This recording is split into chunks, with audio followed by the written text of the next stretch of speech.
for a Democrat is unbelievable because he chose Iran, a very hostile Iran. Remember when he filled up a 757 with cash, billions of dollars of cash, and he sent it over to them. Then they gave them tens of billions of dollars. He chose Iran over Israel and really the Arab world, if you look, because, you know, the other, Saudi Arabia, Qatar, UAE, I mean, you take a look. I mean, I can add Kuwait and I can add Bahrain, and you can add others. He chose such an unlikely candidate. Nobody could believe it. Frankly, if you're going to choose between Iraq and Iran, he should have befriended Iraq. He went in the exact opposite direction of all thinking, and he made a terrible mistake. But that was a road to a nuclear weapon. And when I terminated that, everyone said, oh, he terminated it.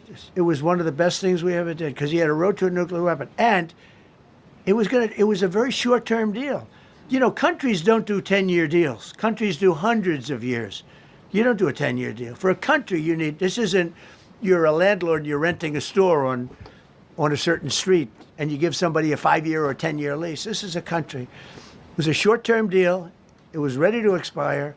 I terminated it before it expired. Took a lot of heat, and it was one of the best things I ever did because he would have had a nuclear weapon. Then he would have had another nuclear weapon, had those beautiful B-2 bombers not gone in 8 months ago and obliterated that site. And by the way, the word is obliteration. CNN said, well, maybe it wasn't complete. It was so complete that they still haven't been able to get it. It was obliteration. But if we didn't hit them, that was a courageous decision, too, because we had all those planes flying in at night with very little cover, unbelievable stealth planes, and they were able to do their job. If we didn't do that, Iran would have had a nuclear weapon at a high level, either one of those two instances. And if they did, in my opinion, I told this to Bibi Netanyahu yesterday, Israel would have been extinguished.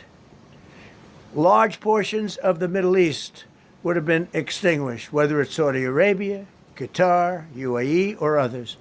And you saw that with thousands of missiles raining down upon them. They didn't think they were going to be hit. They thought they'd be watching us fight. And all of a sudden, UAE got hit by 1,500 missiles. He would have taken them out also. And they were powerful.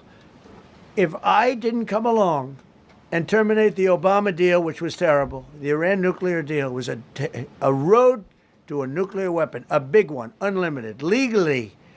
I terminated it without even much thought. It was so easy. I terminated that, and then the B-2 bombers. And I did one other thing. I had killed Qasem Soleimani, who was an evil genius. And the reason I did it, I heard he was going to knock out 5 of our military bases. And had he lived, I believe we would be fighting perhaps a different Iran right now because he's never been replaced, you know. And I did one other, but this one was not picked up. This one was not picked up. Osama bin Laden. If you read my book, I said you got to take him out 1 year before the World Trade Center came down. So I wish you'd read the book. But you, as a president, to be a good president, I believe you have to have good instincts. And a lot of this is instinct. Yeah, please.